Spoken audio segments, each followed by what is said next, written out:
नमस्कार. विजयदीप न्यूजमध्ये स्वागत. धरणांच्या पाणीसाठ्याची अचूक आणि विश्वासार्ह माहिती मिळवण्यासाठी आमच्या चॅनलला सबस्क्राईब करा.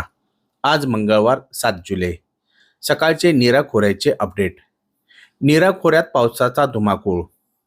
सोमवार 6 जुलै सकाळी 6 ते आज मंगळवार 7 जुलै सकाळी 6 या 24 तासात नीरा देवघर धरण पाणलोट क्षेत्रात सर्वाधिक पावसाची नोंद झाली.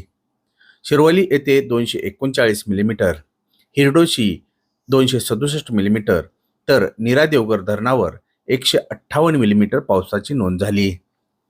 भाटघर धरणावर 84 मिलीमीटर, तर वीर धरण पाणलोट क्षेत्रात वेले 185 मिलीमीटर, आंबेघर 98 मिलीमीटर, तर वीर धरणावर 40 मिलीमीटर पाऊस नोंदवला. गुंजवणी धरणावर 197 मिलीमीटर पावसाची नोंद झाली. धरण पाणलोट क्षेत्रातून धरणात प्रचंड पाण्याची आवक सुरू आहे. मागील 24 तासात नीरा खोऱ्यातील गुंजवणी, भाटघर, नीरा देवघर व वीर या 4 प्रमुख धरणांमध्ये विक्रमी स्वरूपात जवळपास 7 टीएमसी पाण्याची आवक झाली.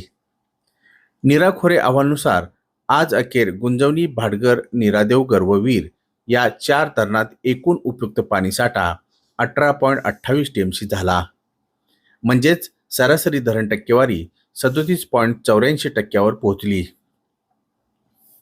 आजच्या धरण अहवालानुसार गुंजवणी 36% उपयुक्त पाणीसाठा 1.33 टीएमसी, भाटघर 29.58% उपयुक्त पाणीसाठा 6.95 टीएमसी, नीरा देवघर 42.67% उपयुक्त पाणीसाठा 5 टीएमसी, तर वीर 53.12% उपयुक्त पाणीसाठा 5 टीएमसी असा आहे.